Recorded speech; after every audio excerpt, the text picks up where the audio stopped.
평생 살아온 길 뒤돌아보니 짧은 내 인생길 오직 주의 은혜라. 내 평생 평생 살아온 길 뒤돌아보니 짧은 내 인생길 오직 주의 은혜라 주의 은혜라 주의 은혜라 내 평생 살아온 길 주의 은혜라 주의 은혜라 담이 없는 사랑 달려갈 길 모두 마친 후 주 얼굴 볼 때 나는 공로 전혀 없도다 오직 주의 은혜라 지금까지 지내온 것 주의 크신 은혜라 한이 없는 주의 사랑 어찌로 말하랴 자나깨나 주의 손이 항상 살펴주시고 모든 일을 주 안에서 형통하게 하시네 주의 은혜라 주의 은혜라 내 평생 살아온 길 주의 은혜라 주의 은혜라 담이 없는 사랑 주의 은혜라 주의 은혜라 내 평생 살아온 길 주의 은혜라 주의 은혜라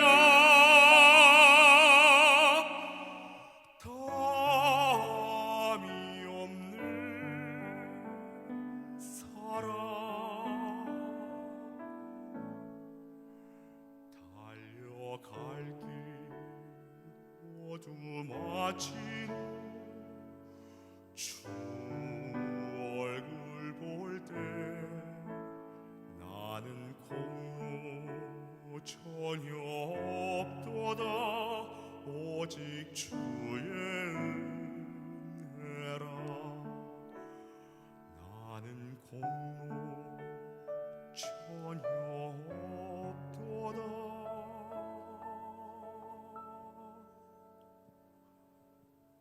오직 주의 은혜라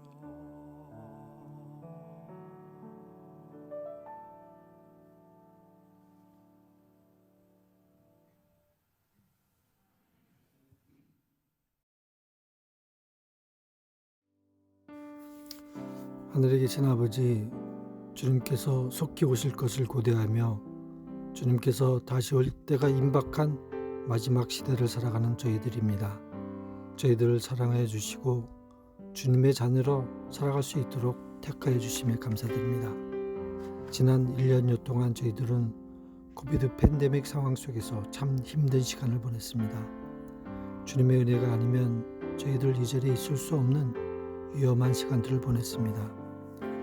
코비드로 인하여 가족을 잃은 많은 사람들을 위로해 주시고 아직도 건강으로 또는 경제적으로 어려움을 겪고 있는 자들에게 은혜를 베풀어 주시옵소서. 저희들을 안전하게 지켜주심에 감사드립니다. 이제 코로나 사태가 점차 수그러 들고 있는 가운데 저희들에게 영생의 기별을 주셔서 감사드립니다. 주님께서 다시 오실 때가 가까운 이 세상 마지막 때에 주님의 오심을 만방에 전하기 위하여 저희들의 생각과 방법을 바꾸어 영생의 기별을 전하게 하여 주시옵소서. 이 세상에는 많은 사람들이 아직 예수님을 모르거나 잘못 알고 있는 자들이 있습니다. 이들에게 예수님의 사랑과 구원의 소망을 전할 사명을 저희에게 주셨으니 이 사명을 다하는 저희들 되게 하여 주시옵소서. 이제 권성근 목사님을 통하여 말씀을 들을 때 성령님 함께하여 주시옵소서.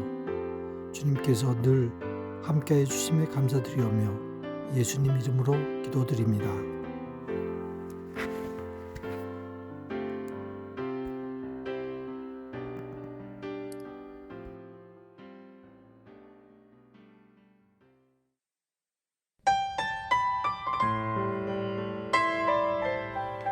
주 하나님 독생자 예수 이 세상에 보내셨네.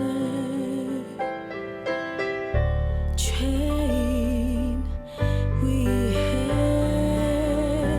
돌아가신 주 무덤을 깨뜨리고 살아나셨네. 살아계신 주 나의 참된 소망 근심 걱정 전혀 없네. 나의 구주 살아계시니 내 맘에 삶의 기쁨 넘쳐 흐르네. 그 언젠가 강 건너가리 이 싸움을 이기리라. 사망의 권세 사라질 그때에 영광의 빛 가운데 그를 보리라. 살아계신 주 나의 참된 소망 근심 걱정 전혀 없네. 나의 구주 살아계시니 내 맘에 삶의 기쁨 넘쳐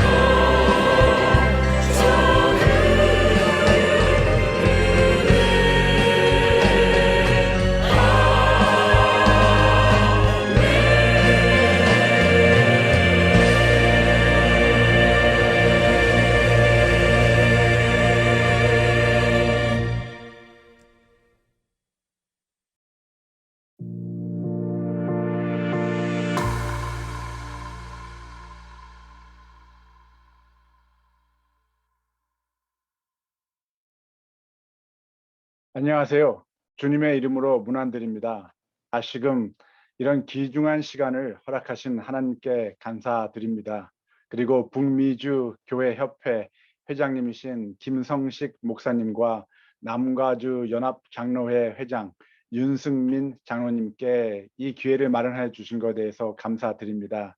또한 이 강의 준비를 하는 과정 속에서 자주 연락하시고 함께 의논하여 주신 이재국 장로님께 감사드리고요. 영상 자료를 위해서 수고하여 주신 김기웅 목사님께도 감사드립니다. 참으로 수고 많이 하셨습니다. 질문을 바꾸면 세상이 바뀐다. Change the questions, change the world. 이번 두 번째 강의 소재는 생각을 바꿔야 합니다. 라는 내용으로 함께 상고하여 보도록 하겠습니다. 잠시 기도하고 시작하겠습니다.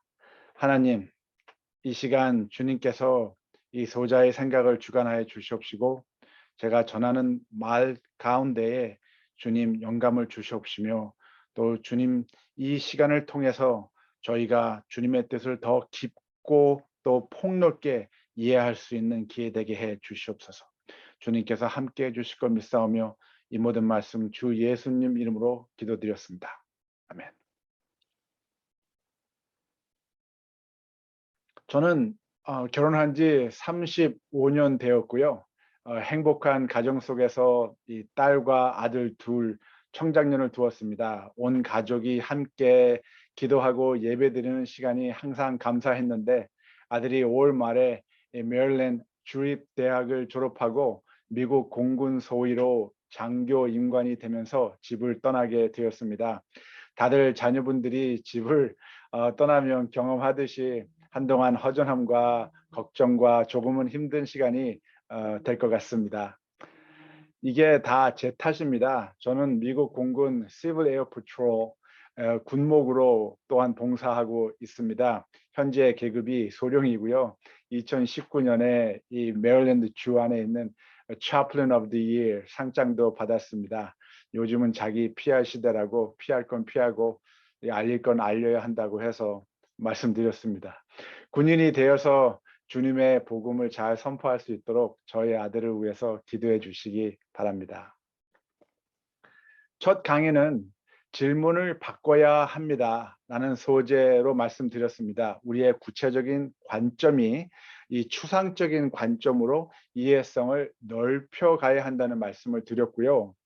이 두 번째 강의는 반대로 우리의 이 추상적인 관점이 좀 더 구체적인 관점으로 성경 말씀을 이해하고 안목을 넓혀가야 한다는 말씀을 드리려고 합니다.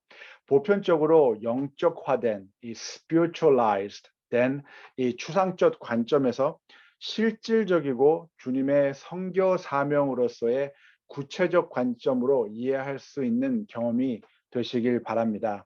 우리의 관점이 어디에 중요성을 두고 있느냐 하는 과제가 우리의 초점을 상당히 다른 가치관에 둘 수 있기 때문입니다. 예를 들어서 1975년에 이스트먼 코닥 회사에서 근무하시던 이 스티븐 세슨이라는 분이 처음으로 이 디지털 카메라를 발명하셨습니다. 그 당시에 저희는 35mm라고 하는 이 필름을 사용하던 시대에 이 창조적인 개발은 참으로 획기적인 것이었습니다. 그러나 이 발명은 거의 10여 년 동안 빛을 바라볼 수 없었습니다. 이 회사의 지도자들은 아무도 텔레비전으로 자신의 사진을 보고 싶지 않을 것이라고 확신을 했습니다. 그리고 그들의 이 고정된 관념 속에서 생각을 바꾸지 못했습니다. 텔레비전으로 보고 싶지 않을 것이라는 생각에서 어떻게 하면 큰 화면으로 큰 TV 화면을 통해서 사진을 더 잘 볼 수 있을까라는 생각을 하지 못했다는 것입니다. 결과적으로 이스트먼 코닥 컴퍼니는 파산 신고를 내고 말았습니다. 미국에서 가장 큰 책방 중에 하나였던 Borders 생각나시죠? 어떻게 하면 사람들이 우리 책방에 와서 책을 구입할 수 있을까라는 생각에서 벗어나지 못했습니다. 온라인 판매와 또 전자책 판매를 통하여 모든 이 세상 사람들이 교양과 지식이 향상되는 경험을 할 수 있을까라는 생각을 못했다는 것이죠. 익숙해진 이 종이책에서 벗어나 전자책에 도전하지 못했습니다. 결과적으로 보르스는 40년의 문고 사업을 2011년 파산 신고로 마감했습니다. 그래서 하나님의 선교를 위해서 저는 제 소견에 질문을 바꿔야 한다는 생각입니다. 질문을 바꿔야 저희 생각이 바뀌고 생각이 바뀌면 저희의 선교 방법이 바뀔 것입니다. 그리고 방법이 바뀌면 저희는 다른 결과를 창출할 수 있습니다. 그래서 질문을 바꾸면 세상을 바꿀 수 있다는 소견입니다. 하나님의 선교는 메시아의 선교 사명은 모든 인류를 향한 복음의 선포로 시작되는 것입니다. 또한 하나님의 사랑을 실행하고 하나님의 나라의 가치성, 희년을 관계 회복적 정의를 회복하시는 것입니다. 그래서 이 두 번째 강의는 이 주님의 선교 사명의 세 번째 과제, 관계 회복적 정의에 초점을 두려고 합니다. 이 restorative justice, 관계 회복적 정의에 초점을 두겠습니다. 그래서 화이트 부인께서는 이렇게 말씀하시는데요. 죄의 속죄물로 희생하신 그리스도의 희생이야말로 위대한 진리이며 이 진리의 주위에 모든 다른 진리들이 매달려 있는 것이다. 창세기로부터 요한계시록에 이르기까지 성경의 모든 진리들을 바르게 이해하고 충분히 인식하기 위해서는 갈바리 십자가로부터 흘러나오는 빛을 통해서 연구하지 않으면 안 된다라고 말씀하십니다. 갈보리의 십자가에서의 그리스도의 죽으심과 부활하심은 그리스도인들에게 필수적인 구원의 계획이었으며 핵심 가치입니다. 그러나 십자가를 통해서 우리는 주님의 죽으심과 부활에 대해서만 초점을 맞출 것이 아니라 그리스도의 그분의 삶을 어떻게 영위하셨는지, 어떻게 사셨는지에 있어서도 더욱 중요시 하여야 한다는 생각입니다. 하나님의 선교 사명을 위해서 어떻게 주님의 삶을 지속시켜 나가고 또 실천해 나가셨는지에 대해서 중요하게 연구하고 또 주님의 삶과 발자취를 따라가야 한다고 생각합니다.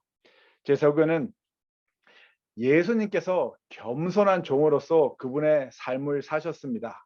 그러므로 그리스도인의 여정의 핵심은 하나님의 종이 되어서 교회 건물 안에 있는 선택받은 그분의 백성들만을 섬기는 것이 아니라 교회 건물 밖에서 예수님의 제자로서 사회 일원이 되어 사회를 하나님의 나라로 번역시키는 빛과 소금의 존재가 되어야 한다고 생각합니다.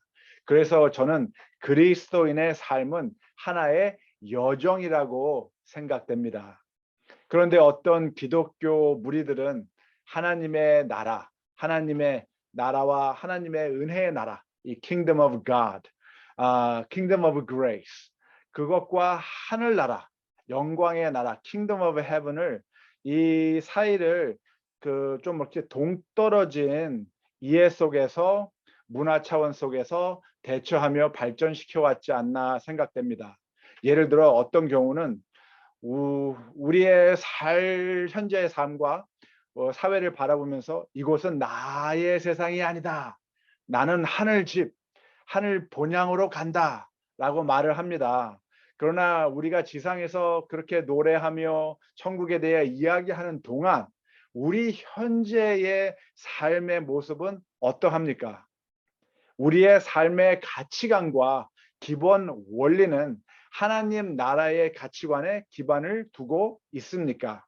혹 우리는 단지 우리의 즐거움을 극대화하고 우리의 고통을 최소화하는 to maximize my pleasure, to minimize my pain, 이런 두 가지 일에만 신경을 쓰고 있지는 않습니까? 굶주림으로 고통받는 사람들, 병든 자들, 그리고 감옥에 갇혀 있는 사람들, 소년, 소녀, 가장들, 가정폭력, 약물 중독, 병든 사회를 치유하기 위해서 고통과 잔원한 정말 부당함을 경험하고 있는 이들을 위해서 무엇을 우리는 하고 있습니까? 나의 삶이 만족하면 자족하면 그만이지 내게 관심 있는 것은 오직 나의 삶뿐이야. 어떻게 하면 정말 잘 먹고 잘 살 수 있을까? 그것뿐이야 라고 말하고 있지는 않습니까? 혹 이곳은 나의 세상이 아니야. 우리는 그저 지나가고 있을 뿐이야 라고 말하고 있지는 않습니까? 아마도 이러한 모습이 기독교인이 아닌 사람들이 기독교인들을 향해서 위선자라고 말하는 이유인지도 모르겠습니다. 왜냐하면 우리는 실질적이지 않기 때문입니다. 우리는 구속주이신 우리 주 예수 그리스도의 희생을 통해서 하늘나라에 거주하게 될 것입니다. 그러나 오늘 우리는 이 땅에서 이 하늘나라, 하나님 나라에서 주님의 제자들로서 존재해야 될 책임과 의무를 지니고 있습니다. 우리는 오늘 지구상 하나님의 나라, 은혜의 나라에 살고 있고, 그리고 주님의 재림을 통해 하늘나라에서 생활하게 될 것입니다. 다시 말해 우리가 주목해야 할 궁극적 초점은 하늘나라의 영광만이 아니라 우리의 의무와 책임을 다해야 하는 하나님의 나라, 은혜의 나라, 현실 속에서 그리스도인으로서의 충실한 삶이어야 한다는 것입니다. 그래서 주님이 재림까지 오늘 이 세상에서 주님의 제자로서 우리의 의무와 책임을 충실하기 위해서 이 관계 회복적 정의에 대한 바른 이해가 필요하다고 저는 생각됩니다. 제가 첫 강의 시간에 구약의 공의, 하나님의 영역에 대한 말씀과 정의, 개인적 책임에 대한 말씀이 이 두 단어가 이 구약에는 되어 있었는데 신약에서는 이 두 단어가 한 단어, 정의라는 단어 한 단어로 사용됐다고 제가 말씀을 드렸습니다. 또 한 가지 중요한 초점은 이 히브리 문화를 통해서 재해석되는 유대인의 이 정의는 관용이었습니다. 관용. 예. 또 율법 준수에 충성하는 것이 곧 관용으로 증명되고, 또 이 관용은 곧 정의를 실현하는 것이라는 문화적 성찰과 이해였습니다. 참 재밌죠? 예. 예를 들면 신명기 16장에 있는 말씀인데요. 너는 마땅히 공의만 쫓으라. 그러하면 내가 살겠고 내 여호와께서 내게 주시는 땅을 얻으리라. 공의만 쫓으라. 이해가 되시겠죠? 그래서 율법을 준수하는 것이 곧 정의를 이루는 것이고, 또 정의를 이루는 것은 관용을 베품으로써 또 증명된다고 하는 겁니다. 공의만 쫓으라. 그러면 내가 살겠고. 잘 기억해 두십시오. 자, 보세요. 이 누가복음 10장에 나오는 말씀입니다. 어떤 율법사가 일어나 예수를 시험하여 이르되 내가 무엇을 하여야 영생을 얻으리까 합니다. 어떻게 하면 살리까라고 질문을 하는 겁니다. 이 신명기 16장의 같은 질문이에요. 예수님이 어떻게 대답하셨습니까? 공의와 정의, 이루고 싶으면 이렇게 하라는 거예요. 내 마음을 다하며 목숨을 다하며 힘을 다하며 뜻을 다하여 주 너의 하나님을 사랑하고 또한 내 이웃을 내 자신같이 사랑하라. 이를 행하면 어떻게 하리라? 살리라 하시니. 공의와 정의, 관용을 베풀면 어떻게 된다고요? 살리라 하셨습니다. 영생을 얻으리라 하셨습니다. 이해가 되시죠? 이 유대인들의 정의와 관용에 대한 문화적 이해 참 재미있습니다. 그렇죠? 그런데 어떤 경우 우린 자주 이 관계 회복적 정의의 가치관을 무시하면서 우리가 어떨 땐 정말 체벌을 하는, 형벌을 이렇게 내리는 그와 같은 재판장이 되는 어떠한 사람처럼 생각하고 말을 합니다. 응보적 정의 생각나시죠? 눈에는 눈, 이에는 이. 성경에서 말하는 회복, 이 관계 회복적 정의는 그 정의의 재판은 그런 의미가 아닙니다. 이 잠언서에 보시면 아시겠지만 너는 자기 스스로 말할 수 없는 사람들을 대변해 주고 불행한 사람들의 권리를 옹호해 주며 입을 열어 뭐 하라고요? 공정한 재판을 하고 가난하고 고통당하는 사람들의 억울한 문제를 해결해 주어라 라고 말씀하십니다. 그래서 공정한 재판은 어떠한 법적인 형벌을 내리는 그런 재판이 아니고 응보적 재판, 이 눈에는 눈, 이에는 인, 그런 재판이 아니라 어떻게 하면 사람들을 도울 수 있을까? 어떻게 하면 사람을 도울 수 있을까 하는 자비와 은혜의 결정입니다.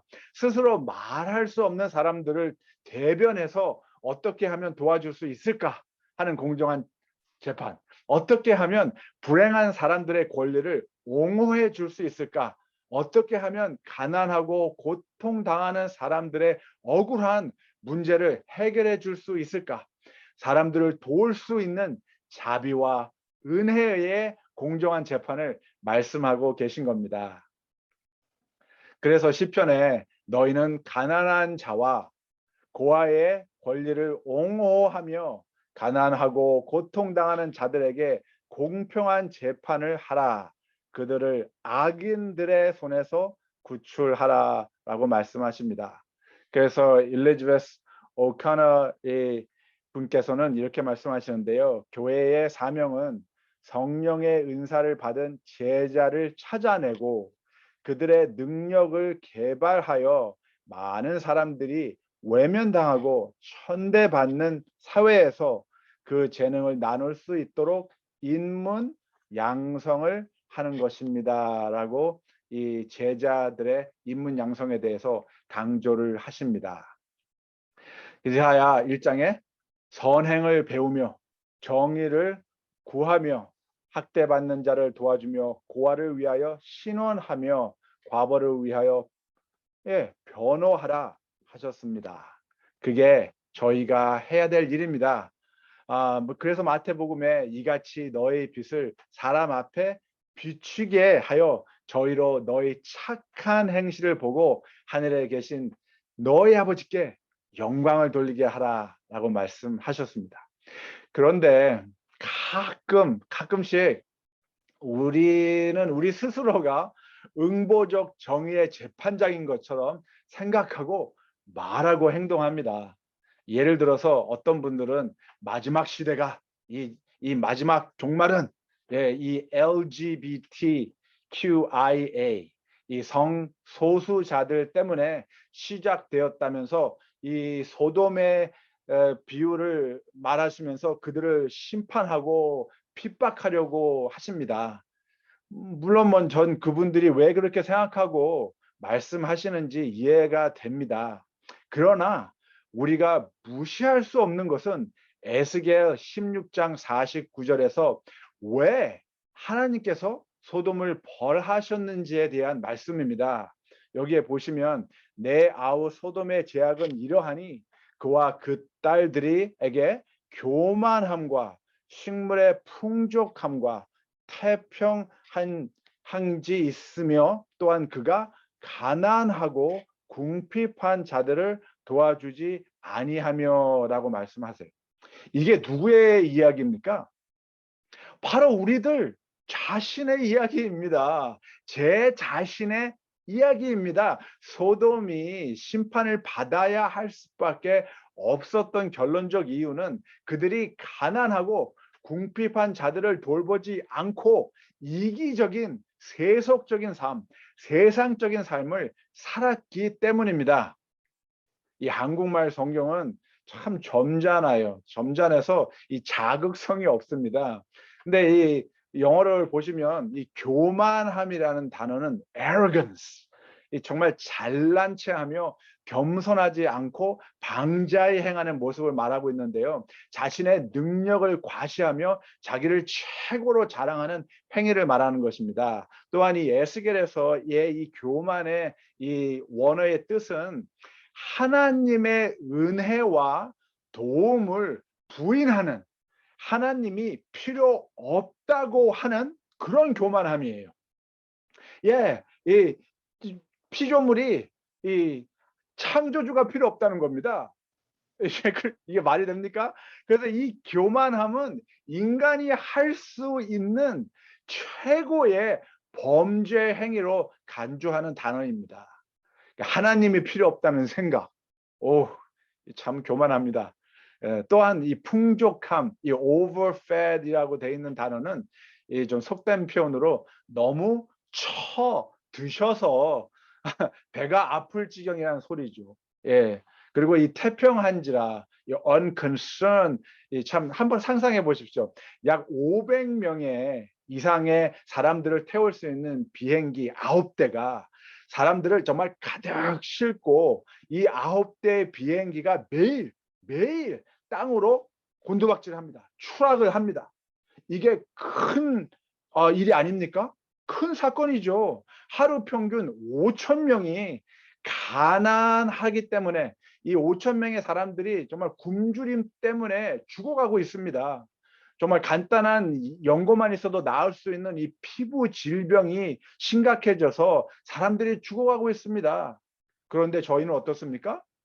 unconcerned, 태평합니다. 나만 잘 먹고 잘 살겠다는, 단지 나만의 즐거움을 극대화하고 나만의 고통은 최소화하는데 관심을 갖고 태평하게 살아갑니다.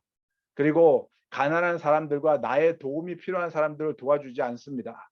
가난한 사람 생각나시죠? 이 전인적 가난입니다. 이 육체적 가난, 정신적 가난, 사회적인 가난, 영적인 가난, 이 모든 가난한 사람들 저희가 무시하고 살아가고 있습니다.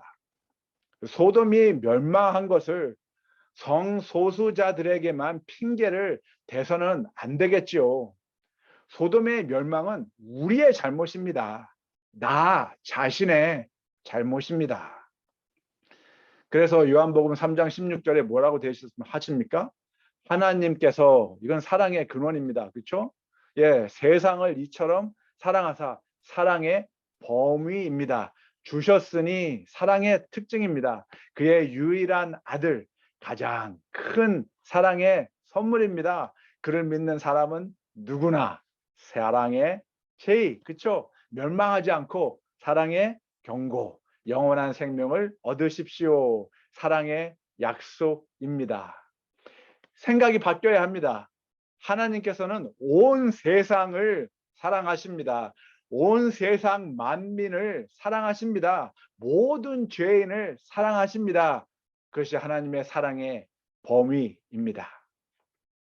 그런데 저희는 자주 복음 선포를 세계화하면서 이 세계화적 전형을 식민지화 전형으로 바꿔버렸습니다. 이 internationalization 이 패러다임에서 colonization 패러다임으로 바꿨어요. 서양에서 동양으로 선교가 전형되면서 선교사들의 그 개인적인 가치관과 관점이 초점이 된 성경의 기본 원리가 이 선교 과정 속에서 중요시 되었다는 겁니다. 그래서 각 간혹 선교지의 어떠한 문화 가치를 배려하지 않은 선교사들이 정말 그들의 그 기관적, 근시안적인 생각으로 자신들의 종교적 브랜드를, 상품을 선전하고 당신들의 선교 제품을 판매하는 데 중심을 두었다는 것입니다. 그래서 선교 활동에 대한 사고방식이 식민지 개척 이라는 이런 어떤 국제 식민지 관리화가 되어 버렸습니다. 그래서 지역사회의 견해에 경청하지 않고 지역사회에서 사람들의 생각과 의견을 영입하지 않고 교회와 사회가 더불어 관계를 형성하는 것을 중요시하지 않고 그저 더 많은 식민지 개척 활동을 하는 모습이 되어버렸다는 것이죠. 예를 들어서 제가 이 누가복음 탕자의 비유를 사용해서 제 아픈 경험을 한번 말씀드려 보겠습니다. 이거 다 아시는 내용입니다. 둘째 아들의 정말 잘못된 이 결정, 그로 인해서 그의 참 안타까운 삶의 모습, 그러나 아버지의 자비와 은혜의 사랑을 잘 표상한 이 추상적 비유입니다. 다 아시죠? 이 친구가 허랑방탕한 삶을 살았어요. 그래서 그 재산을 다 낭비하고 이제 그 나라에, 그가 있던 나라에 크게 흉년이 들어가지고 다들 궁핍하게 됐어요. 근데 이 사회에서 정말 서로 도와주는 사람이 없었어요. 아무도 그 청년에게 먹을 것을 주는 사람이 없었습니다. 이 얘기 다 아세요.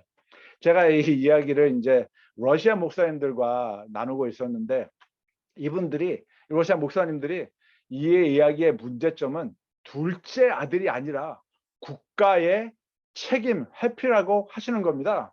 그래서 제가 아니 왜 그렇게 국가의 책임이라고 생각하십니까? 라고 질문을 했어요. 그랬더니 그 대답이 아니 그 나라에 크게 흉년이 들었다.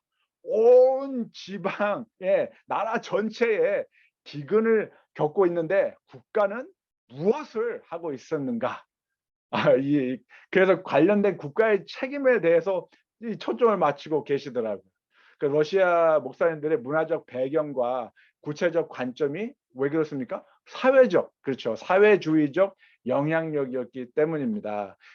저는 사회적 주의가 옳다 그렇다를 떠나서 그들의 관점은 개인이 아니라 국가였다는 것을 느낄 수가 있었어요. 또 들었습니다.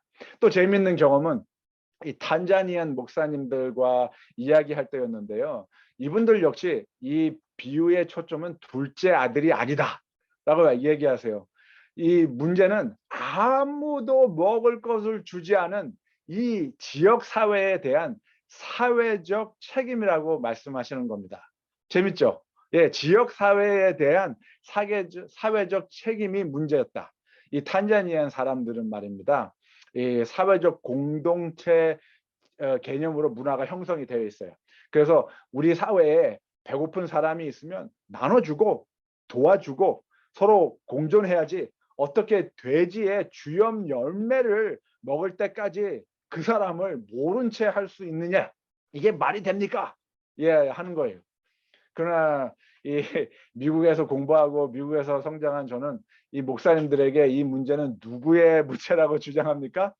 그렇죠. 이 둘째 아들이라고 말합니다. 이 둘째 아들이 상속한 돈을 낭비해서 생긴 개인적인 책임이라고 저는 막 그냥 서로 언성을 높이죠.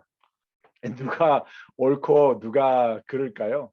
아마도 황희정승께서 이 자리에 계셨다면 다 옳다고 하셨을 것입니다. 그런데 우리는 다른 사람들의 의견과 견해를 들어줄 수 있는 배려와 참을성이 참 부족합니다. 생각이 바뀌는 것이 쉽지 않기 때문입니다. 그래서 생각이 바뀌지 않으니까 저희는 다른 사람들의 말을 듣기만 하지 경청하지 않습니다. 이 한국 리서치 단체가 2015년 시민 1,600명을 대상으로 우리가 의사소통을 잘 못하는 이유를 조사하였는데요. 참 재밌는 결과였습니다. 상대의 말을 잘 듣지 않아서가 75%, 그리고 소통 방법을 배워본 적이 없어서 64, 대화와 소통에 익숙지가 않아서가 62, 한국 사회의 문화적 영향 때문에가 45, 시간이 없고 바쁘기 때문에 42, 귀찮고 싫어서 35. 아주 재밌는 결과죠. 저는 또한 이 경청이 잘 안 되는 또 다른 이유가 있다고 생각합니다.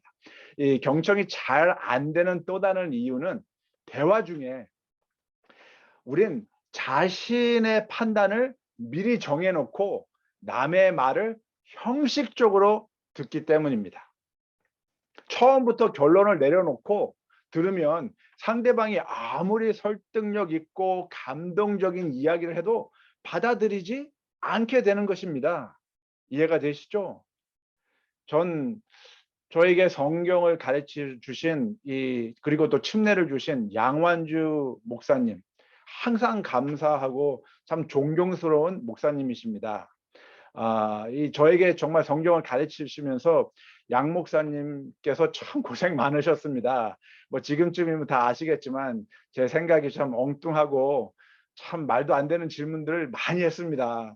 그런데 이 어처구니 없는 질문에도 목사님께서 항상 제 질문을, 제 견해를 경청해 주셨습니다. 그리고 제가 왜 이런 질문을 하는지 이해하려고 하셨고 또 이해하여 주셨습니다. 어떤 경우는 대화의 결론이 없을 때도 있었습니다. 그러면 목사님께서는 더 많은 자료들을 연구하셔서 다음에 성경 공부를 할 때는 제가 그 전에 했던 그 질문에 준비하신 자료를 바탕으로 대화를 또 나누었습니다. 저는 그 경험이 얼마나 감사한지 모릅니다. 그 교훈이 되었는지 몰라요. 제가 살아가면서. 솔직히 목사님께서 처음부터 결론을 내려놓고 제 질문과 생각을 경청하지 않으시고 저를 그저 설득만 하려고 하셨다면 아마 저는 침례를 받지 못했을 수도 있었다는 생각입니다. 그래서 저는 윤영돈 코치님이 하신 말을 참 좋아하는데요. 이분이 이런 말씀을 하셨어요. 듣기와 경청의 차이에 대한 말씀을 하셨는데요. 듣기는 자기 중심에 들리는 것을 확인하는 기술이라면 경청은 상대방 중심에 들리지 않는 것을 듣고자 존중하는 태도입니다. 좋은 말씀이지 않으세요? 듣기는 자기 중심에 들리는 것을 확인하는 기술이라면 경청은 상대방 중심에 들리지 않는 것을 듣고자 존중하는 태도입니다. 당신은 듣기를 통해 어떻게 상대방의 진심을 경청할 것입니까? 그래서 야고보에서 뭐라고 하셨어요? 내 사랑하는 형제들아, 너희가 알거니와 사람마다 듣기는 속히 하고 말하기는 더디하며 성내기도 더디하라. 사람의 성내는 것이 하나님의 의를 이루지 못함이라고 말씀하셨습니다. 저희가 듣기만 말고 이제 경청해야 할 때입니다. 생각이 바뀌어야 한다는 예를 다시 한번 또 들어보겠습니다. 다니엘서 다들 아시는 말씀인데요. 다니엘아 마지막 때까지 이 말을 간수하고 이 글을 봉함이라. 많은 사람이 빨리 왕래하며 지식이 더하리라고 말씀을 하세요. 그래서 어떤 분들은 이 빨리 왕래하며 라는 말씀을 어떤 경우엔 이렇게 해석을 하십니다. 이제 우리가 말을 타고 다니는 세상이 아니라 비행기를 타고 다니는 세상, 심지어 뭐 우주선의 존재를 얘기하시면서 이 기계 문명의 발전으로 인해서 지식이 더하고 있다라고 말씀하세요. 또 혹은 이제 예전에 뭐 연필로 쓰던 그런 세대에서 컴퓨터를 통해서 일을 하고 있는 사회 발전을 말하시면서 지식이 더 하고 있다라고 말씀을 하십니다. 자, 그런데 다니엘이 이 글을 썼을 땐 뭐 비행기나 우주선, 컴퓨터 이런 존재성을 두고 한 말이 아닙니다. 이 왕래라는 단어는 to and fro, back and forth, 여기저기 앞으로 뒤로 라는 말씀이에요. 쉽게 말씀드려서 그 당시 성경은 두루마리였습니다. 그래서 양쪽 끝에서 이 안쪽으로 둘둘 말아서 사용된 형태였어요. 그래서 성경을 읽으려면 어떻게 해야 돼요? 왼쪽으로, 오른쪽으로, 여기, 저기, 앞으로, 뒤로 두루마리를 옮겨야겠죠? 그렇죠. 이렇게 빨리 두루마리 형태의 성경을 공부하다 보니 빨리 왕래하며 지식이 더하리라. 열심히 성경을 공부하며 지식이 더하리라. 그렇게 말씀하고 계신 겁니다. 근데 언제까지 저희는 이렇게 추상적인 뭐 비행기, 우주선, 컴퓨터에게 초점을 맞춰가지고 이 구체적인 초점을 놓쳐야 하겠습니까? 생각이 바뀌어야 합니다. 이것은 다 아시는 FedEx 회사의 로고, 회사 상표입니다. 이 로고에는 숨겨져 있는 네거티브 스페이스로 만들어진 두 가지의 사물이 있습니다. 네거티브 스페이스라고 하는 것은 이 회화에서 형상에 뚫린 공간 또는 형상으로 둘러싸인 내부 공간을 말하는데요. 하나는 화살표고 하나는 숟가락입니다. 보이시나 모르겠습니다. 이게 화살표고요. 잘 못 보시는 분들. 또 하나는 스푼입니다. 숟가락. 그래서 화살표와 스푼, 숟가락 보이시죠? 많은 분들이 잘 모르세요. 화살표는 언제 어디든 필요한 물건을 필요한 사람들에게 전달하겠다는 회사의 가치관이고요. 숟가락은 이 회사가 FedEx Care라는 비영리 구제단체를 통해서 사회봉사와 사회활동에 많은 재정과 자원을 투자하고 있습니다. 그래서 사람들이 살아가는데 가장 근본적인 이 의식주의 하나인 음식을 생각하면서 이 숟가락을 이 로고에 삽입했어요. 모르시던 분들은 참 신기하게 보실 거예요. 자, 이제부터는 이 로고를 보실 때마다 아마도 이제 생각이 바뀌어서 이 두 가지 회사의 가치관, 화살표와 숟가락을 보시게 될 것입니다. 그래서 저희는 생각이 바뀌어야 세상을 바꿀 수 있다는 것입니다. 교보문고 다들 가보셔서 아시겠죠? 입구에 교보생명 창립자 되신 대산 신용호 전 회장님이 1981년도에 서울 광화문에 교보문고를 만드시면서 이 말씀을 남기셨습니다. 사람은 책을 만들고 책은 사람을 만든다. 참 좋은 말씀 아니세요? 예. 그래서 저는 저희가 좀 더 폭넓게 다양한 관점에서의 책을 읽고 생각하고 배우고 성장해야 된다고 생각합니다.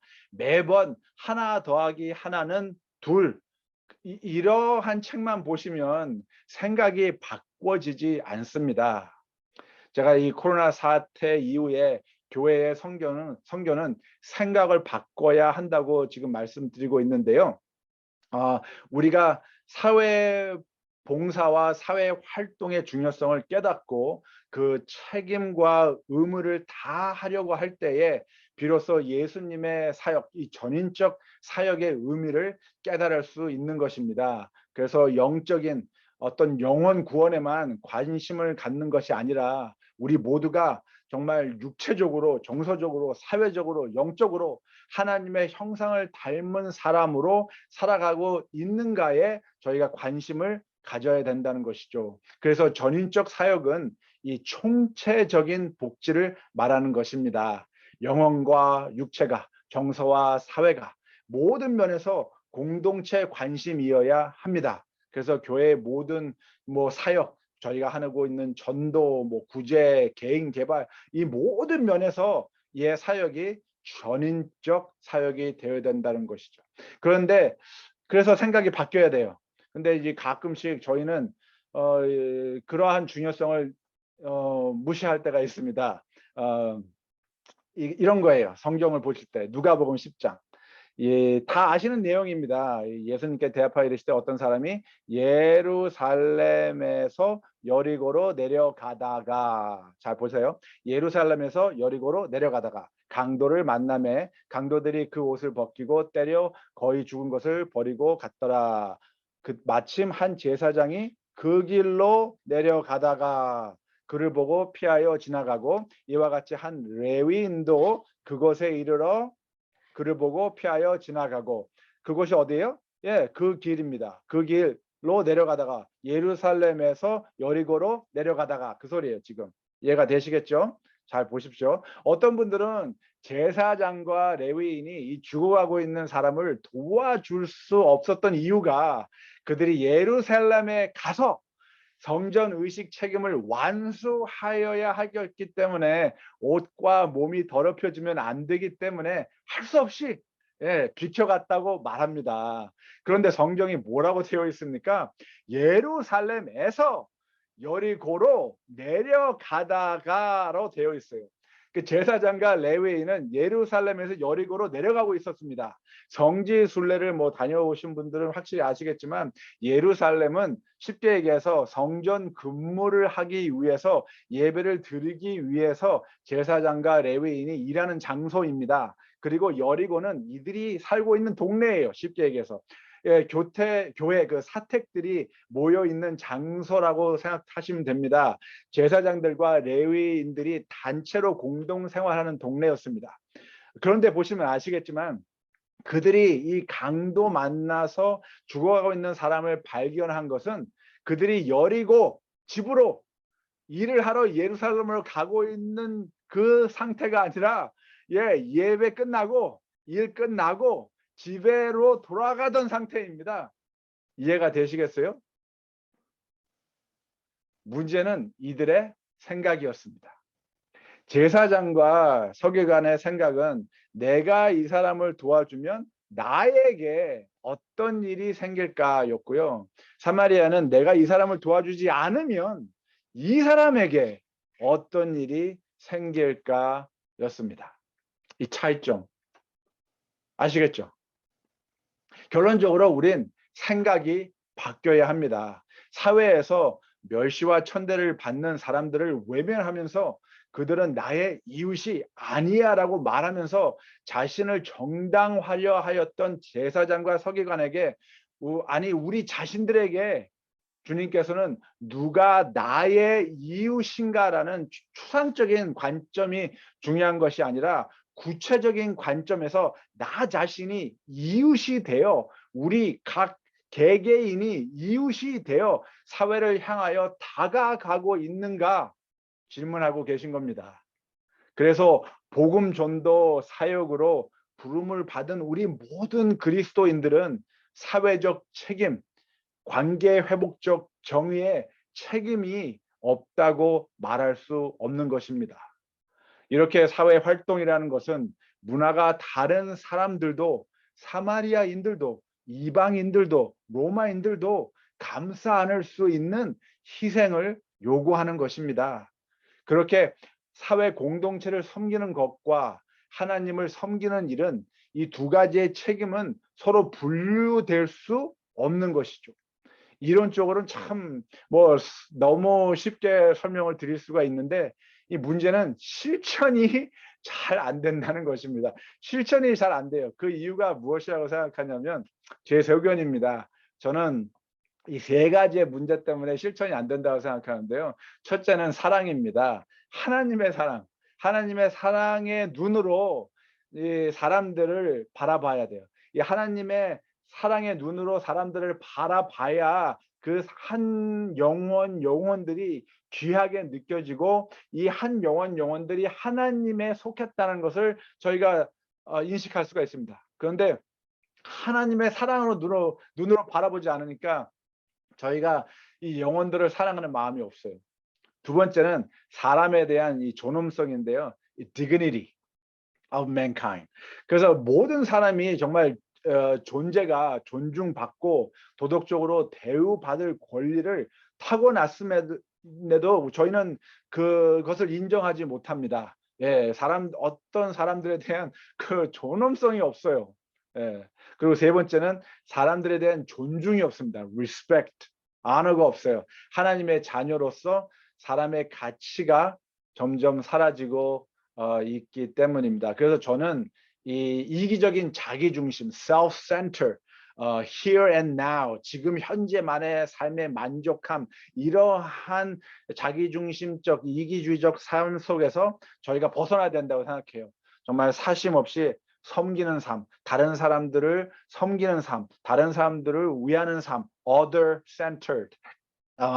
그러한 삶을 살아갈 때 저희는 영원한 삶의 가치관을 eternal life에 대한 영원한 삶에 대한 가치관을 지금 우리가 경험하고 느낄 수 있다는 것입니다. 그래서 저는 교회의 실질적인 존재 가치는 교회가 예배를 드릴 때 존재하는 것이 아니라 교회의 실질적인 존재 가치는 교회 예배가 끝나고 난 뒤에 생각됩니다. 다른 예를 하나 들어볼까요? 생각을 바꿔야 된다는 이야기인데요. 제자들이 예수께 나와서 질문을 합니다. 이거 다 아시는 내용이에요. 마태복음 18장에 제자들이 예수께 나와서 가르되 천국에서는 누가 크니까? 다 아시죠? 예수께서 한 어린아이를 불러 저희 가운데 세우시고 가라사대 진실로 너희에게 이르노니 너희가 돌이켜 어린아이들과 같이 되지 아니하면 결단코 천국에 들어가지 못하리라고 말씀을 하셨습니다. 그래서 어떤 분들은 우리가 천국에 들어가려면 어린아이들과 같이 순수해져야 된다고 말씀하세요. 그래서 어린아이들과 같은 순수한 믿음을 가지고 성품 변화를 해야 된다. 그러면서 성품 변화에 대한 중요성에 이 추상적 관점을 맞춰서 또 가리키고 또 설교도 하시고 말씀들을 하십니다. 뭐 물론들 다 자녀들을 다 키워보셔서 아시겠지만 아이들은 참 이 자기 중심입니다. 욕심도 부리고 배고플 땐 때도 쓰고 갖고 싶은 거 있으면 뭐 졸라대기도 하고 그래서 천국에 들어가면 뭐 아이들처럼 성품 변화하라고 할 땐 저는 좀 아닌 것 같아요. 그래서 이 대화는 성품 변화에 대한 말씀이 아니라 개인적, 사회적 정의, 관계 회복적 정의에 대해서 말씀하고 계신 겁니다. 그 당시 어린 아이들은 이 여성의 천대함과 같이 가난한 자와 부정한 자와 같은 무력함과 소외된 계층이었습니다. 그래서 약 한 5천 명의 사람이 빵과 생선을 먹었을 때 그 성경에 기록된 내용 다들 아시죠? 이 5천 명은 오직 성인 남성들만을 포함한 숫자였습니다. 아이들은 포함되어 있지 않았습니다. 여성들도 포함되어 있지 않았습니다. 사흘에부터 천대받던 사람들은 병든 자들, 다른 계층의 사람들 이 기록에 포함되어 있지 않았어요. 그래서 예수님께서는 이 아이들의 사회적으로 무시당하고 천대받던 비인격적인 대우를 받던 이 아이들의 가장 낮은 사회적 위치를 지금 어떻게 하고 계신 거예요? 천국에서 높이 올려놓고 계신 겁니다. 그래서 천국에서 누가 큽니까? 어떻게 하면 천국에 들어갑니까? 그러니까 예수님께서 이 어린아이와 같이 lowly position이라고 이제 원어에 되어 있는데요. 이 어린아이들과 같은 사회적 가장 낮은 위치에 너희들도 그같이 하라. 그러면 들어간다는 거예요. 예수께서 이 마태복음 25장 40절에 이렇게 말씀하십니다. 임금이 대답하여 이르시되 내가 진실로 너에게 이르노니 너희가 여기 내 형제 중에 지극히 작은 자 하나에게 한 것이 곧 내게 한 것이라 하시고, 이 지극히 작은 자가 누굽니까? 맞습니다. 아까 말씀드린 어린아이들, 그렇죠? 가난한 사람, 병든 사람, 부정한 사람, 여성들과 같이 사회로부터 소외되고 불우하고 무시당한 사람들을 얘기하는 겁니다. 예수님은 정말 유대의 부유층과 이 특권 계층인들이 결코 하나님이 관심을 갖고 있다고 생각하지 않았던 장소와 사람과 문화를 통해서 하나님의 나라를 확장하셨습니다. 그래서 우린 코로나 사태 후에 선교 사명을 재점검하면서 예수님의 사역을 통해 지극히 작은 자들에게 행하신 진정한 개인적, 사회적, 관계 회복적 정의를 실행하는 선교가 되어야 합니다. 단면적으로 쉽게 얘기해서 5천 명의 숫자에 포함되지 않은 사람들에게 저희가 다가가야 한다는 겁니다. 그래서 생각이 바뀌어야 된다는 것이죠. 이 코로나 사태를 통해서 많은 과제들이 지금 거론되고 있는데요. 그중 많이 거론되고 있는 과제 중에 하나가 바로 이 equality, 평등과 equity, 공평의 의견 대립입니다. 그래서 어떤 분들은 그리스도인으로서 우리는 이 평등과 균등을 중요시해야 된다. 또 어떤 분들은 공평과 공등을 우리가 더 중요시해야 한다고 이렇게 대립을 하십니다. 그래서 어떤 그리스도인들이 평등과 균등이 올바른 성경이라 가치관이라 주장하고, 또 공평과 공등이 참다운 성경의 가치관이라고 주장하는 가운데 어떠한 이제 이 가치관이 생겼냐면 cosmopolitanism이라고 하는데요. 범세계주의 그리스도인들은 모든 사람이 자유롭게 한 나라에서, 그러니까 자기 나라에서 다른 나라로 이주할 수 있는 권리를 가져야 된다고 주장하는 겁니다. 특히 요즘 젊은 세대들, 이 Zen Generation이라고 하는 이 그리스도인들이 세계를 정말 내 집같이 여기는 젊은이들이 이런 관점을 굉장히 선호합니다.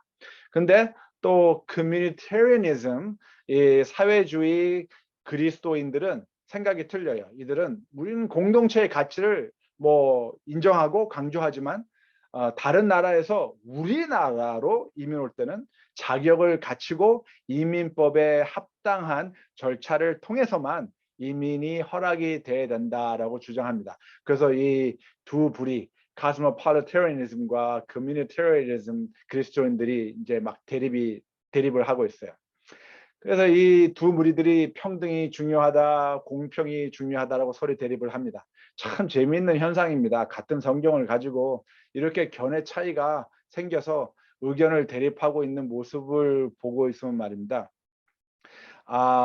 저는 황희정승이 아니라서 뭐 다 옳다고 말하고 싶지는 않습니다. 물론 그들이 왜 그렇게 이야기하는지 충분히 이해는 합니다. 그러나 저는 이 무리가 다 틀렸다고 생각됩니다. 제 소견은 관계 회복적 정의란 인간의 불행을 줄이기 위해서, 인간의 행복을 늘리기 위해서 헌신하는 모습이 되어야 합니다. 그래서 저는 평등도 아니고 공평도 아닌 해방이라고 생각합니다. 그들의 삶에서의 해방, 육체적, 정서적, 사회적, 영적 모든 구속에서, 속박된 상태에서 해방이라고 생각됩니다. 그래서 로마서 8장에 보시면 그 바라는 것은 피조물로 풀조물도 섞어짐의 종로로 탄 데서 뭐가 된다고요? 해방되어 하나님의 자녀들의 영광의 자유에 이르는 것이다. 영어로 보시면 we have to liberate people from their bondage. 속박에서 저희가 그들을 해방시켜야 하는 것이 그리스도인의 참 가치라고 하시는 거예요. 그 잠언서에 의로운 사람들은 가난한 사정을 사람의 사정을 생각하여도 이 가난 다시죠. 전인적인 사람, 육체적인 거, 정서적인 거, 사회적인 거, 영적인 그런 가난한 사람의 사정을 생각하여도 악한 사람은 그런 것을 이해하지 못한다라고 말씀하고 계신 겁니다. 그래서 갈라디아서에 보시면 너희는 유대인이나 헬라인이나 종이나 자주자나 남자나 여자 없이 다 그리스도 예수 안에서 하나인이라고 말씀하세요. 이 말씀은 관계 회복적 정의로서의 추상적인 관점이 아니라 구체적인 관점으로 보셔야 합니다. 유대인이나 헬라인이라고 말씀하시는 것은 우리 사회에서 더 이상 자기 민족 중심적인 ethnocentric, 자기 민족 중심적인 사상으로 인해서 생긴 분열이 없어져야 한다는 것이죠. 종이나 자유자나라고 말씀하시는 것은 우리 사회에서 더 이상 사회 경제적 차별의 분열이 없어져야 한다고 말씀하고 계시는 겁니다. 남자나 여자나라고 말씀하시는 것은 우리 사회에서 더 이상 남자 여자 성차별로 분열이 없어져야 한다는 것입니다. 왜요? 우리 모두가 그리스도 예수 안에서 하나이기 때문입니다. 하나, 똑같이 하나님께서 사랑하시는 고귀하고 귀중한 한 영혼이기 때문입니다. 그래서 이젠 다른 인종, 다른 문화, 다른 언어와 전통으로 인해서 분열되어지는 사회가 되어서는 안 된다고 말씀하시고 계신 거죠. 제가 이 구체적인 관점의 이해를 위해서 이 예수님의 공성의 기간에 사회적 배경에 대해서 잠시 말씀드리겠습니다. 그 당시는 농번기 사회였고요. 그리고 대표적인 3대 농작물이 있었는데 첫째가 포도, 포도를 재배해서 이 와인을 만드는 거고, 두 번째는 올리브 오일, 저희가 이 감람나무라고 하죠. 그 오일 만드는 거. 그리고 세 번째는 밀, 빵 같은 거, 뭐 밀가루 음식, 밀 재배였습니다. 그 당시 농민들이 그 부담해야 될 총 세금이 총 수확량의 40% 정도나 됐어요. 그래서 갈릴리 지방의 농민들의 과세 제도를 이렇게 살펴보시면 성전에 가서 드려야 될 게 이 반 셰켈, 그 성전 통화죠. 그리고 이 11금, 저 10%의 수확량을 바쳐야 되고, 또 로마에게 바치는 곡물이 12%가 됐습니다. 그리고 헤롯 왕과 그 왕가, 그러니까 이 가족들, 이 친척 뭐 다 합쳐가지고 헤롯 왕가의 과세가 15%에서 20%의 수확량이었습니다. 그래서 뭐 총 세금을 37%, 42%, 쉽게 얘기해서 40%의 수확량을 이 농민들이 과세로 냈습니다. 그나마 기근과 재난 때문에 수확량이 없어서 과세를 내지 못하면 그들의 땅을 누가 뺏어갔어요? 그렇죠. 헤롯 왕과 헤롯 왕가의 이 가족들이, 이 지도층들이 뺏어갔습니다. 그리고 농민들은 원치 않는 품삯군으로 전락되었고요. 심지어는 땅을 빼앗기고 노예로 팔려갔습니다. 이 이야기는 참 가만히 보면 우리 조선시대 때 이 탐관 오리들의 모습과 비슷한 상황이기도 합니다. 그래서 유대인들 중에 특히 농민들이 메시아가 오시면 헤롯 왕가의 부정과 부패를 척결하고 이 부패 척결을 학수고대하고 있었습니다. 그들은 사회 경제적인 보호를 받지 못하고 천대받던 사람들이었습니다. 그래서 그들은 아마도 메시아가 오면 조선시대처럼 이 동학 농민 혁명 이 일어나길 원하고 있었을 수도 있습니다. 참 재미있는 이야기 제가 하나 해드릴까요? 요한복음 2장 가나에서의 결혼식에서 예수님께서의 첫 번째 기적으로 물을 포도주로 바꾸신 사건입니다. 다 이해가 하시죠? 기억하시죠? 이 기적을 통해서 사람들은 이 추상적 관점에서 기적의 결과를 하나님의 영광을 나타내셨고 제자들도 예수님을 믿게 되었다고 이제 가르치시면서 제자들이 믿게 되었다라고 하시면서 굉장히 그 어떠한 그 스피리추얼라이즈한 영적인 그런 추상적인 관점에서 이 첫 기적을 저희가 해석하려고 노력을 많이 합니다. 근데 이제 저는 이런 질문을 한번 해봐요. 왜 제자들이 예수님을 이 사건을 통해서 기적을 통해서 믿었고 무엇을 믿었고 또 무엇을 위해서 믿었을까요? 라고 말입니다. 그래서 어떤 분들은 유대인들은 포도주를 물처럼 즐겨 마셨는데 그 당시에 잔치에서 포도주는 정말 필수적인 것이었기 때문에 그 집을 위해서 어머니의 부탁으로 예수님께서 포도주를 만들었다 또 얘기를 하신 분도 있고 어떤 분들은 뭐 이제 포도주가 아니라 포도즙이고 어떤 뭐 포도주스고 그러면서 또 이렇게 이 기적에 초점을 또 맞추시는 분도 계시더라고요. 근데 저는 시간이 없어서 그 당시 유대의 역사가셨던 요세푸스의 글을 통해서 말씀드려 보도록 하겠습니다. 이분이 뭐라고 하시냐면 그 당시 포도주는 아무나 마실 수 있는 게 아니었습니다. 거의 90%의 이 포도주 소비가 헤롯 왕가 그리고 로마인들 그리고 유대 지도층과 부유층이 소비를 하였다고 합니다. 그리고 이 정말 평민들은 겨우 10% 정도를 이 소비를 했어요. 10%만이 차지를 했습니다. 이 사회적 차별, 이 생각 되시겠죠? 참으로 불공평한 사회였습니다. 그래서 예수님께서 물로 포도주를 만드신 기적을 통해서 이 포도주가 이 정말 90%의 특별한 이 사람들, 아니 90%가 아니라 10%죠. 그렇죠. 반대로 얘기해야 되겠네요. 이 포도주가 10%에 해당하는 사회의 특정인들에게만 혜택을 주는 것이 아니라 이 90%의 모든 평민들이 이 포도주를 즐길 수 있도록 하신 겁니다. 그래서 이 제자들은 이 기적을 보고 예수님이 사회적 변혁을 가져올 뿐이라고 믿었습니다.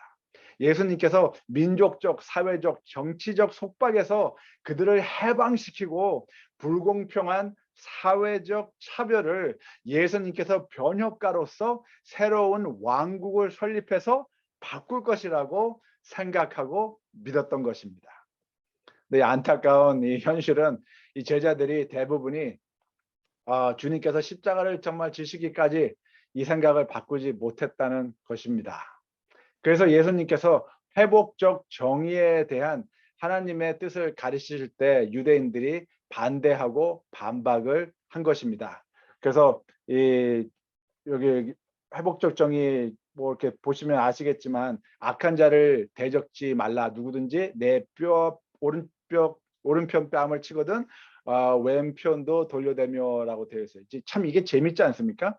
제가 만약에 제 앞에 있는 사람을 이제 뭐 뺨따기 때린다고 이렇게 생각을 해보십시오. 제가 이렇게 때리면 제 손바닥으로 그 사람의 얼굴 어디 쪽에 이 컨택이 되겠어요? 왼쪽이죠, 그렇죠? 저 오른손으로 탁 때렸는데 이 오른 왼쪽 뺨에 맞아야 되는 겁니다. 근데 성경에 뭐라고 되어 있습니까? 누구든지 내 오른편에 뺨을 치거든. 그러면 제가 뭐 이렇게 가다가 방향을 바꿔가지고 이렇게 쳤을까요? 그게 아니죠. 이게 무슨 소리냐면 이 오른쪽 뺨에 맞았다고 하는 것은 제가 손바닥으로 사람을 때렸다는 소리가 아니라 손등으로 사람을 때렸다는 거예요. 아시겠어요? 손등으로 때렸으니까 앞에 있는 사람의 오른쪽 뺨에 이게 맞은 겁니다. 쉽게 얘기해서 이 역사적 그러니까 문화적인 배경을 이해하셔야 되는데요. 이 오른쪽 뺨을 맞았다고 하는 것은 그 사람들이 당신을 인간 이하의 취급을 했다는 거예요. 그러니까 누구든지 이 헤롯 왕가의 특별 계층의 사람들이 그 소리를 하고 있는 거예요. 사람 취급하지 않을 때, 인간의 존엄성과 존중함을 무시할 때 화내고 욕하고 복수할 생각을 하지 말고 얼굴을 돌려대라. 나의 뺨을 때리는 그 헤롯 왕가의 특별 계층이 당신의 주인이 아니라 자비롭고 은혜로운 하나님이 당신의 너의 삶의 주인이라는 선포를 하라고 하시는 겁니다. 여기 이해가 되시겠어요? 제가 말을 너무 어렵게 해서 이해가 잘 안 되셨을 수 있는데 바로 이것이 관계적 회복적 정의를 실현하라고 하시는 겁니다.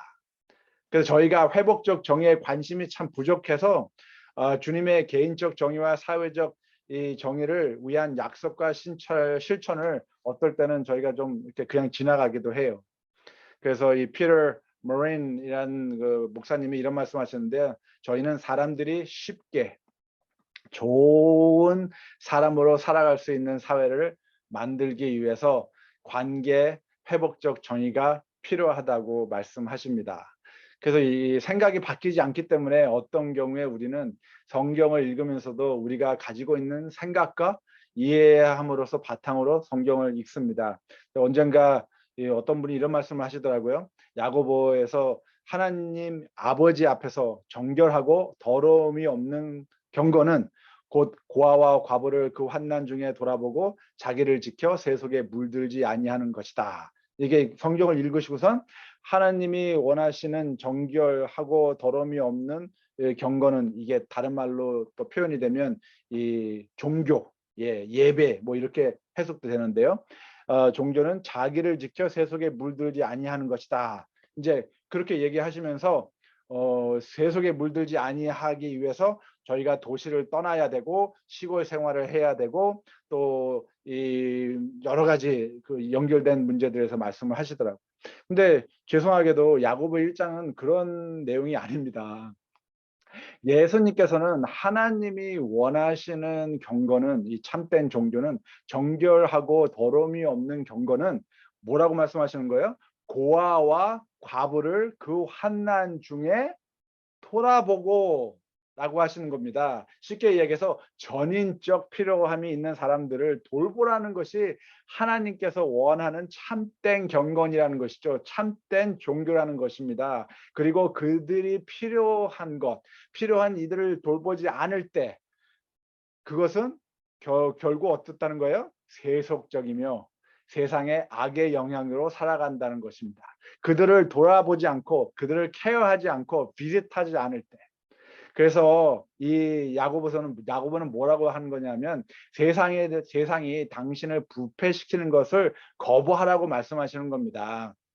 세상이 그들을 학대함으로 그들을 당신도 학대하지 말라는 거죠. 학대하지 말고 내 백성을 하나님의 백성을 돌봐주고 방문하고 관심 가지고 돌보는 일을 하라고 하시는 겁니다. 제가 참 슬픈 얘기 하나 해드릴까요? 영국에서 만난 그 교인이었는데요. 제가 영국에 교회 가서 설교를 이제 하고 오후에 강의를 준비하는데 한 여성이 눈물을 뚝뚝 흘리시면서 이런 말씀을 하시는 거예요. 목사님, 제가 유방암이 걸려서 지난 6개월 동안 교회에 참석하지 못했습니다. 그런데 그동안 그 6개월 동안 교회에서 아무도 저를 방문하거나 전화를 하거나 뭐 카드를 보내는 사람도 없었습니다. 그리고 6개월이 지나서 교회에 오니까 사람들이 웃으면서 아, 좋은 안식일입니다. 좋은 안식일입니다. 하더라고요. 그러면서 이분이 눈물을 뚝뚝 흘리면서 그 얘기를 하시더라고요. 참 답답했습니다. 이 신앙이라는 것은 실생활에서 사랑으로 마음에서 우러난 도덕적 순종을 실행하는 진실된 모습이어야 합니다. 그냥 아침에 안식일 아침에 모여서 해피 사bat 좋은 안식일입니다. 그러한 모습이 진실된 모습이 아니라 매일 매 순간에서 교회 안에서나 교회 바깥에서 저희의 참된 신앙이 경험되어져야 하는 것입니다. 그런데 어떤 분들은 그저 분리된 종교 의식이 신앙이라면서 우리의 정체성이라면서 그 개념을 성경적으로 이해하지 못하고 있는 분들도 계세요. 그래서 참 안타깝고요. 심지어 어떤 분들은 참여라는 가치관 대신 도피라는 가치관을 선택하신 분들도 제가 봅니다. 이 도피라는 것은 쉽게 얘기해서 세상을 거부하여 등을 돌리는 상태인데요. 도움을 청하는 세상의 괴로운 부르짖음에 저희 마음을 닫아버린 상태를 도피라고도 합니다. 성도님들 그거 아십니까?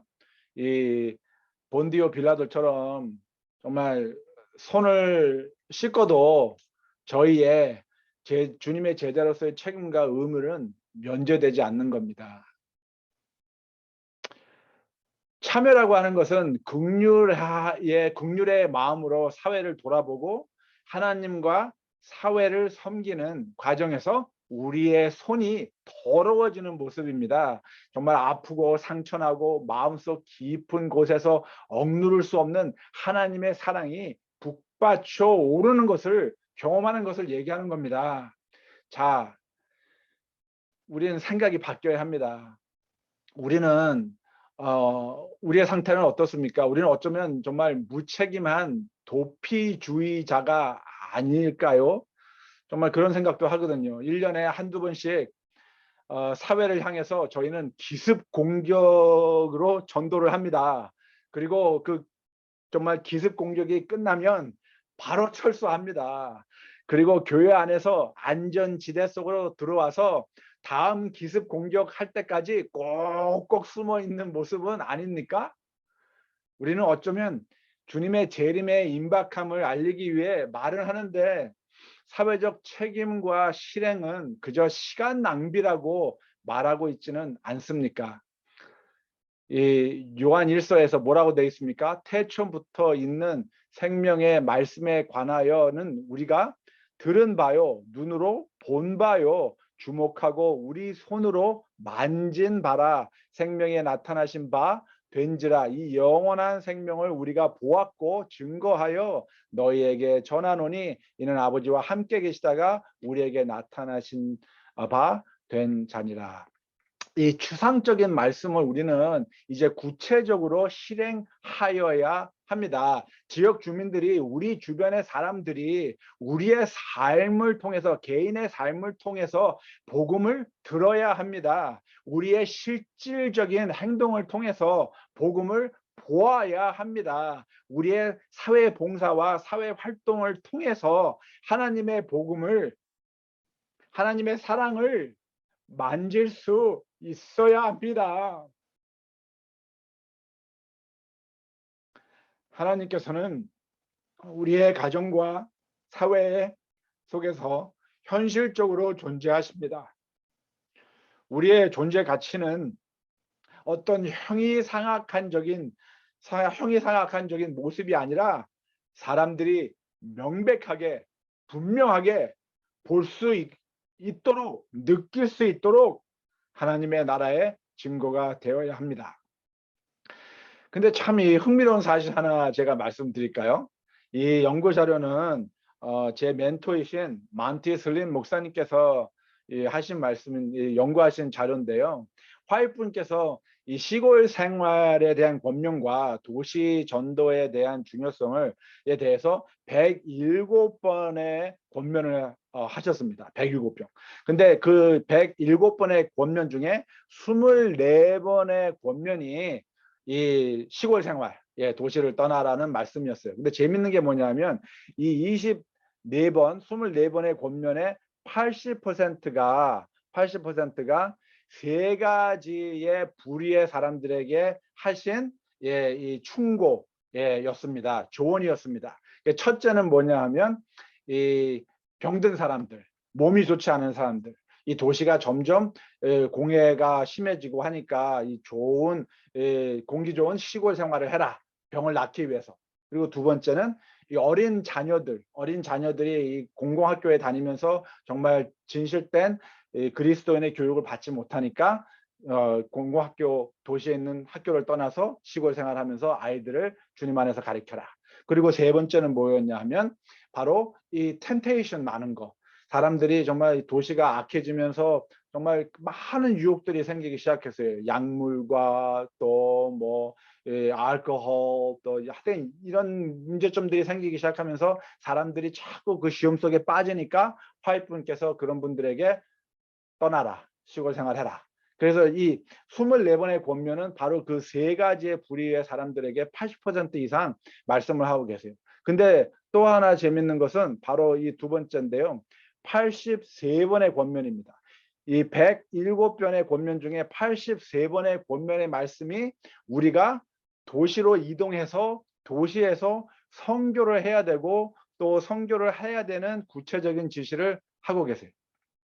근데 많은 시간을 저희 교회에서 이 24번의 도시생활 권면에 초점을 맞추고 있었다는 겁니다. 이 83번의 도시 전도에 대한 중요성을 저희가 무시하고 있었다는 것이죠. 그래서 혹 기회가 되시면 화이트부인의 저서 이 컴플리션이죠. Ministry to the Cities. 도시 선교에 대한 글을 좀 보시면 많은 도움이 되실 거라고 생각됩니다. 이 마이크 패스너는 이런 말씀하시는데요. 도시에는 많은 사람들이 가족을 원한다.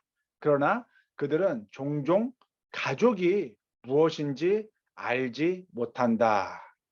참 심각한 말씀입니다.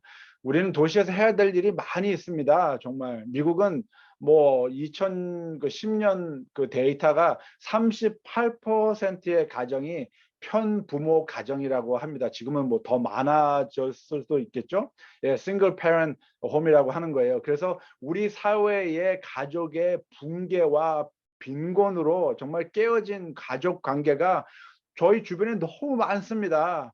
정말 그래서 건강한 사회의 발전을 좀 방해하고 있고요. 가족 가치관을 왜곡하고 있고요. 사람의 기본적 그 희망의 중요성도 파괴시키고 있습니다. 그로 인해서 생기는 사회 문제점들을 우리 주변에서 정말 너무 쉽게 볼 수 있는데 저희는 어떻게 된 건지 눈을 가리고 귀를 가리고 입을 가리고 그냥 무시하고 살아갑니다. 우리는 더 이상 눈을 가리고 있을 수 없습니다. 귀를 가리고 있을 수 없습니다. 입을 가리운 채로 살아갈 수 없습니다. 이 닥터 루디 그라소가 이런 말씀하셨는데요. 가족은 사회 정의의 일부분이며 필수적이다. 가족이 사회 정의의 요지이며 시작이기 때문입니다. 라고 말씀하세요. 그래서 관계 회복적 정의, 사회 정의를 이루기 위해서 저희 그리스도인이 제일 먼저 중요시해야 될 것이 뭐예요? 가족 관계. 그렇습니다. 가족, 행복한 가족. 정말 아빠, 엄마, 자녀들이 행복하게 살아갈 수 있는 이 가족에 저희가 먼저 초점을 맞춰야 그런 가족들이 모여 사는 사회가 하나님 사회로 점차적으로 변화할 수 있다는 것이죠. 그래서 그리스도인의 삶의 가치관은 이제 장소와 환경에 따라 변화되고 선택되어서는 안 됩니다. 이 어쩌면 우리는 이원성 종교 생활을 합니다. 교회에서의 가치관이 틀리고 가정에서의 가치관이 틀리고 직장에서의 가치관이 틀립니다. 이게 다 따로 국밥입니다. 그래서 일주일 내내 뭐 일하고 교회 활동을 할 수 있는 시간이 없다고 저한테 얘기하는 분들 주변에 너무 많아요.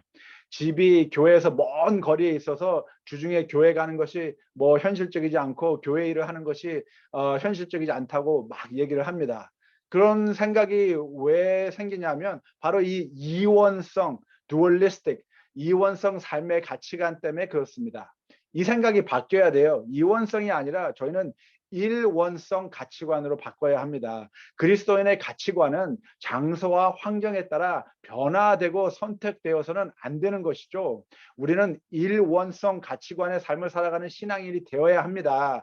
언제 어디서든지 주님의 제자로서 집에서든지 가정에 뭐 직장에서든지 학교에서든지 교회에서든지 사회에서 저희는 주님의 제자로서의 존재 가치로 일원성 가치관의 삶을 살아야 합니다. 제가 존경하는 목사님 중에 우리 김명호 목사님께서 저에게 참 그 좋은 교훈을 하나 가르쳐 주셨는데요. 저는 그 솔직히 삼위일체라는 그 신학적 개요를 잘 이해를 못했습니다. 근데 이 김명호 목사님께서 저에게 아주 정말 명백하게 삼위일체라는 신학적 개요를 삼위일심이라는 말씀으로 가르쳐 주셨어요. 그래서 저는 얼마나 그게 정말 이해가 되고 감사한지 모릅니다. 그래서 일원성 삶의 값어치를 저희는 삼위일심이라는 값어치를 통해서 적용할 수 있다고 생각하는데요. 그래서 먼저 저희는 제자이고 다음에 의사, 간호사입니다. 먼저 제자이고 회계사, 건축자입니다. 먼저 제자이고 그다음에 아버지, 어머니, 남편, 아내, 자녀들이 되는 겁니다. 우리의 자녀들에게 선교 유산을 남겨주기 위해서 우리는 일원성 삶을 살아야 합니다. 성도님들이 흩어져 존재하는 하나님 나라의 표징으로 주님의 사신으로 일원성 가치관의 삶을 사셔야 합니다. 학교에서, 직장에서, 마켓에서, 일상생활에서 우리는 주님의 말씀을 전하고 사랑을 나누고 하는 관계 회복적 정의를 실행하는 주님의 제자가 되어야 합니다. 그래서 교회에서, 사회에서, 가정에서 다른 이원성 삶의 가치관이 아닌 일원성 가치관의 삶이 되어야 합니다.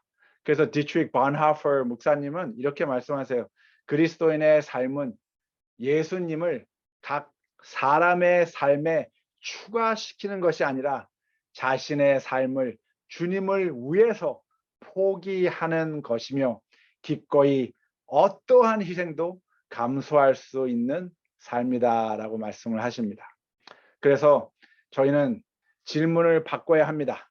질문이 바뀌면 생각이 바뀌고 생각이 바뀌면 방법이 바뀝니다. 그리고 방법이 바뀌면 다른 결과를 창출할 수 있습니다. 이제 당신의 교회는 얼마나 큰가요? 교인 수는 얼마나 되나요? 헌금 금액은 얼마나 나오나요? 이러한 질문이 아니라 근접한 지역 사회에 우리 재림교회는 하나님의 나라의 표징으로서 어떻게 존재하고 있습니까? 우리는 어떻게 지역 사회의 발전을 위해서 우리의 선교 사업을 통해 지속적인 영향력을 끼칠 수 있습니까? 우리가 어떻게 우리의 신뢰성과 신용을 보여줌으로써 필수적인 지역 사회의 일부분으로서 교회로서의 진실된 모습을 확립시킬 수 있습니까? 어떻게 우리가 가진 믿음을 나눌 수 있는 신뢰와 특권을 얻을 수 있습니까? 개인과 개인으로서의 교류와 지역 사회에 있는 사람들과의 관계를 맺기 위해 우리는 무엇을 해야 합니까? 라는 생각으로 우리는 바뀌어야 합니다. 코로나 바이러스 때문에 안식일에 교회의 문은 닫혀 있을 수 있습니다. 그러나 결코 하나님의 선교는 문을 닫을 수가 없습니다. 그 이유는 하나님의 선교는 교회의 활동이 아니기 때문입니다. 교회의 행사가 아니기 때문입니다. 질문을 바꾸면 생각이 바뀌고 방법이 바뀌어서 다른 결과를 창출할 것입니다. 질문을 바꾸면 세상이 바뀐다. 감사합니다.